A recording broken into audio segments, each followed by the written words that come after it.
ایک دن نا حضور کے وصال کے بعد اچانک نہ اس طرف جا رہے ہیں خاصے مسجد سے دور چلے گئے. تو حضرت عمر تھوڑا طبیعت کو جانتے تھے. جناب عمر پیچھے دوڑے, کہنے لگے کدھر جا رہے ہو؟ چپ کر گئے. کیا ہوا؟ کدھر جا رہے تھے؟ ابو بکر سیانے بندے ہو, امیر المومنین ہو, کہاں جا رہے؟ تو رو پڑے. کہنے لگے ایک دفعہ نا حضور سفر پہ گئے ہوئے تھے تو اس طرف سے واپس آ گئے تھے, تو مجھے خیال آیا شاید اس طرف سے آ نہ رہے ہوں. حضرت عمر رو پڑے. کہنے لگے ابو بکر اب تو حضور نے پردہ کر لیا.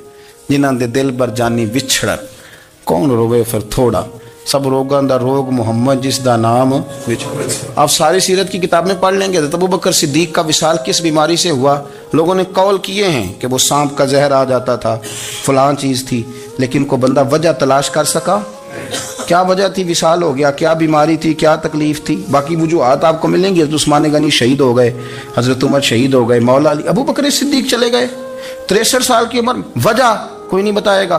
جب شدید بیمار ہوئے تو حضرت عمر فاروق نے ایک طبیب بلایا, بڑا سیانا تھا. اس نے سارا چیک کیا تو نباز تھا. کہنے لگا یار کو بیماری تو سمجھ میں نہیں آتی.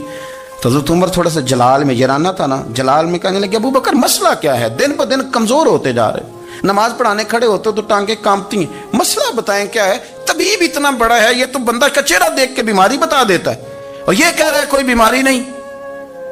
تو حضرت صدیق اکبر خاموش ہیں. پھر حضرت عمر کہنے لگے ہم سارے آپ کی وجہ سے چلتے ہیں, لوگ سارے پریشان ہیں, آپ حضور کے جانشین بتاتے کیوں نہیں؟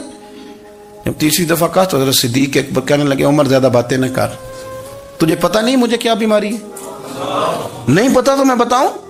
نہیں پتا تجھے, بول. تو جناب عمر رو پڑے. کہنے لگے ابو بکر مجھے پتا ہے, آپ کا دیدار کے بغیر کام نہیں چلتا. وقت نا لمبا ہو گیا, چر ہو گیا, میں ترلے لیندے ہاں. کدی موڑ میرے ول باگا, خواب میری وچ ایک وار جہاں میں ساری عمر نہ جاگا. مجھے پتا ہے آپ کے مرض کا, پر ابو بکر امت کو ضرورت بھی تو ہے نا. حضرت صدیق اکبر کہنے لگے بس ہو گئی ہے, اب میری وصیت یاد رکھنا, جب میں دنیا سے جاؤں تو اٹھا کے میرا جنازہ قبر رسول پہ لے جانا, اور پہلے پوچھ لینا کہ ابو بکر حاضر ہے, اجازت ہو تو مجھے دفن کر دینا, ورنہ جنت البقیع میں. تو لوگ کہتے ہیں ابھی جنازہ ہی رکھا ہی تھا کہ دروازہ اندر سے خود بخود کھل گیا, اور آواز آئی اب دیر نہ کرو, محبوب کو محبوب کے ساتھ ملا دو. پانی پر نہ سہیلیاں رنگا رنگ کڑے, اسی پریا اس دا جانی ہے جس دا.